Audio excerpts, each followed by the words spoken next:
Hey, y'all.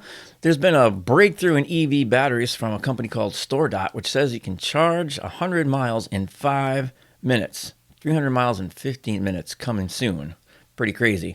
Wireless charging for your EV, it may be closer than you think.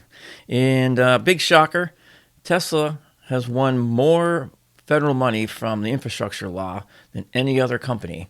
You know, say what you want about Elon, but he knows how to find money. There's a new GBK study that shows that EV interest is moving into a new phase in 2024. Where have we heard that before? And Tesla is going to finally send out an update to fix those terrible, terrible wipers. It's Wednesday, February 21st, hump day. Let's get to it.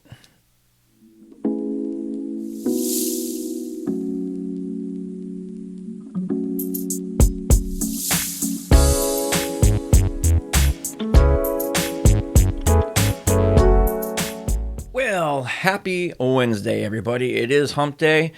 And just seems like every day there's just more and more exciting news about EV stuff that I just love. And, like I said, this is going to be such a fun year for EV stuff. It's just like it's exciting times, right? So I read an article from Cruising Odyssey about StoreDot. It's a company, a high-tech company in Israel that is basically, they say they're on the verge of making batteries for electric cars and electric boats, actually, that can charge 100 miles in 5 minutes. And, their whole thing is basically, it takes about 5 minutes at the gas station, with an ICE car to basically fill it up. So they're trying to basically get charging speeds to be, roughly the same as what it would be to, fill up your car with gas, which I think is kind of the holy grail of charging, right? So StoreDot is actually partnering up with Polestar, my favorite EV company, Polestar, to put some batteries in a prototype vehicle within the next few months to test it out, see how it goes.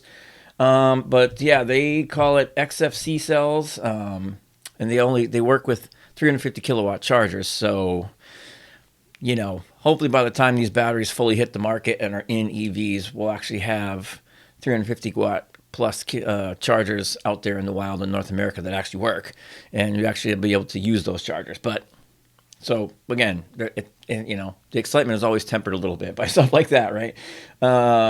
It says that they've revolutionized lithium-ion batteries with some proprietary compounds and AI algorithms. They can charge an electric vehicle in 10 minutes. They're basically saying they'll deliver the 100 miles in 5 minutes this year. And they're going to move on to 200 miles in 10 minutes and eventually 300 miles in 15 minutes. And it sounds like they're even going to try and, beat those times. So they did have a bunch of OEMs that tested out some of their prototype batteries last year. And according to them, there was no degradation even after 1,000 consecutive cycles. So if that is even half true, that's amazing news. So hopefully that will be the case. Obviously, Polestar, Daimler, and Volvo are the big investors in this company right now as far as this technology. So hopefully, it will only be a few years out where, you'll be able to roll up to a DC fast charger and charge your car in like 5-10 minutes. And that'll have you going for, the rest of the week. I also read another article from Automotive News. Wireless charging for electric cars is inching closer and closer to reality. Could it be just like your phone, where you can just charge without ever having to plug in? I mean, when that day comes, seriously tell me how an ICE car is better. When you don't even have to plug it in. You just park it and it's going to charge. I know there's been some stuff, like I think in Europe, maybe in France, Sweden, I'm not sure, I don't remember exactly, but I believe they were testing like even putting charging into the highways, so as you're driving along, you can be charging.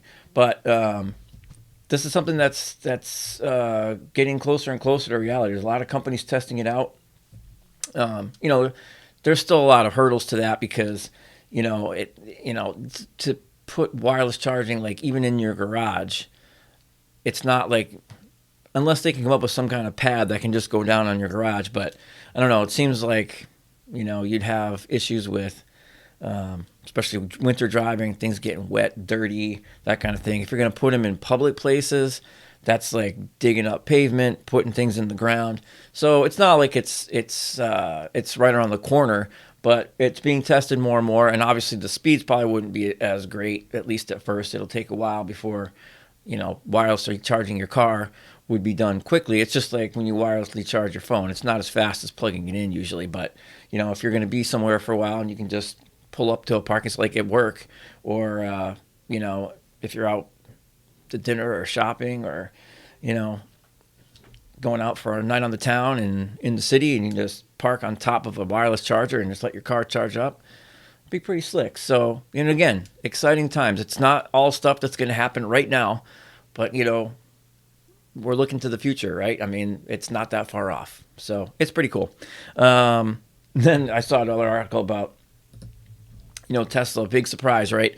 The infrastructure law that got passed with all the money for EV charging infrastructure and all that. Big surprise that Tesla was the big winner there, right?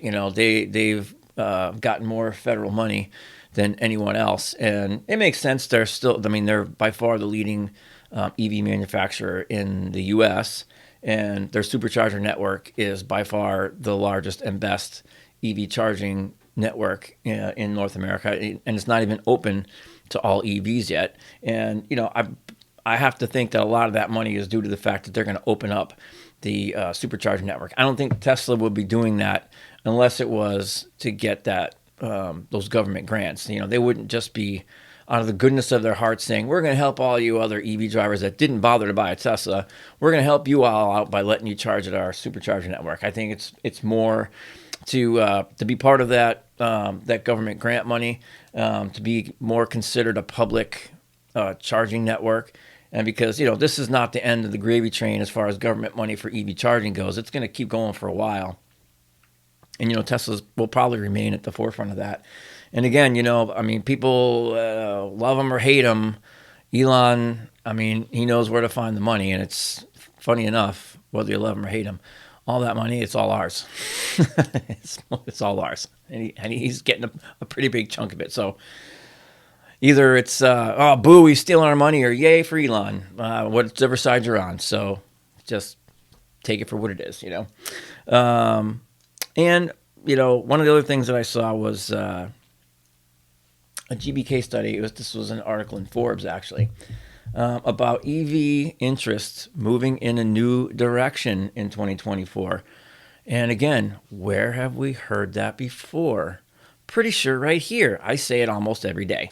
And this sort of study kind of confirms what I'm saying. It's basically like it's moving from sort of the early adopter phase to like the considerer phase, where the study was 2,000 households. They found that half of U.S. households are considering EVs, plug-in hybrids, and hybrid electric vehicles for their next purchase.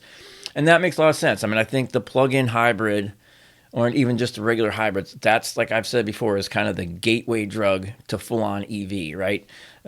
People that are nervous about not being able to go to a gas station and fill up their car, and they feel like if they went full electric, they'd have a hard time charging, but they want to go electric. And I think a lot of people, deep down, whether they want to admit it or not, really do want to go electric. It's the right thing to do. It's the fun thing to do. People want to get in on new stuff usually. Right? There's a lot of people that like to get in on new things. And there's a lot of people, like my wife would be one. She went with a plug-in hybrid because she was not quite ready to commit to a full-on EV, even though she saw that I never have any problems with mine.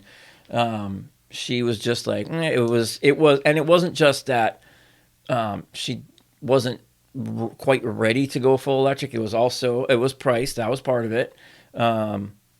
She, if the Model Y actually had ventilated seats, she probably would have got the Model Y. That was like literally the only thing that kind of stopped her from going that direction. She just really wanted ventilated seats because, like me, she's gotten very bougie as she's gotten a little bit older, and she's still pretty young. But still, she was just more concerned, like, with price and just, like, what if I do go on a road trip, like, with the grandkids or whatever, and, charging, it can be a little wonky here and there. So she went with the plug-in hybrid. She drives it in mostly EV mode to go to work and back because it's got like 30 miles of range and it's only like a 10-mile trip both ways for her to go to work. So she loves it, and she's already said like her next car will be an electric car, most likely a Model Y. But if there's something else out there that she really likes, like because she did like the Ioniq 5, she really liked the Mach-E. And again, it's like sort of those crossover sort of SUV-ish vehicles, because what she bought was a Hyundai Tucson, which is kind of a smaller SUV. That's kind of what Americans do, right? So I think that's probably what the Rivian R2 is going to be kind of a crossover SUV. And so, yeah, I'm not surprised to see that like half of people are considering it. And I think, now we're past the point. It's kind of like when the iPhone first came out. As soon as it came out, I was like, gimme, I want a new iPhone. But there are a lot of people like, no, my flip phone's just fine. What do I need all this other stuff for? And it only took a few years before basically everybody had an iPhone or some kind of smartphone. And I think it's going to be the same thing with EVs. It might take a little longer than with phones, because if you buy a phone that you have trouble with, it's not the end of the world. You can just get a new one, and phones don't cost nearly what cars cost, at least not yet. And who knows? But again, I think this is where we are, and so I think you're going to see hybrid sales are going to be way up in 2024, where EVs will be just a little bit. And, that's going to gradually change as the people that buy hybrids or that bought hybrids last year, that buy them this year, maybe even into next year, when they trade out of those vehicles, what are they going to be going into? They're not going to go back. I mean, it's going to be a small percentage that goes back. I can tell you as an EV driver, like I can cite my wife as an example. She's only had her Tucson for not even quite 6 months yet, at least 6 months next month, I think. So it's like 5.5 months or whatever.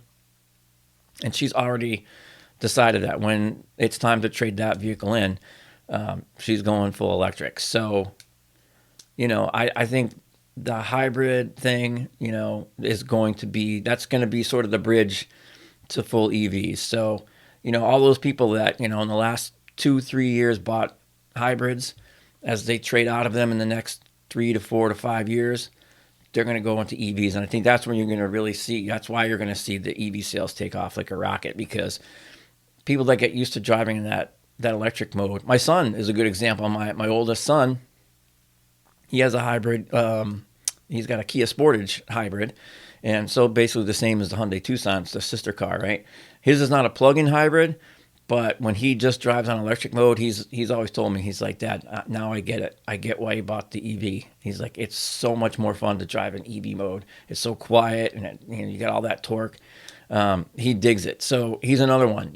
I just think that's where we're headed, right? So EVs are on the march. I'm not going to back off of that. And the last thing, I just think, if you have a Tesla, I don't, but I know plenty of people that drive Teslas, and I see it all the time, how people just constantly complain about the wipers. And I've experienced it when I've rented Model 3s, where the wipers can be a little weird. It's never been too bad for me, but again, if I'm renting, I don't have to live with it for more than a few days at a time. But I see all that stuff, and I hear about it all the time about just like the stupid wipers, right? So it sounds like Tesla has a fix, and they're going to be sending that out. So if you have a Tesla with weird wipers, relief is probably on the way. Elon is coming through for you again, even though he sold you a car with terrible wipers. He is going to fix them. So again, say what you want about Elon. He might sell half-baked, unfinished products, but he does finish them off. And that's actually kind of cool. I kind of like the fact that, he doesn't focus group and committee everything and have to wait until something is perfect to put it out in the market, because nothing's ever perfect. So if you wait till it's perfect, you'll never put it out. You got to get it out there in the field, let people test it, drive it, use it, find the quirks, find the bugs, and fix them. It's the Tesla way, and it should be the way of most car makers. So anyway, that's all I got for y'all today. So, just remember, right? EVs are awesome, and it is okay to be awesome. See you tomorrow.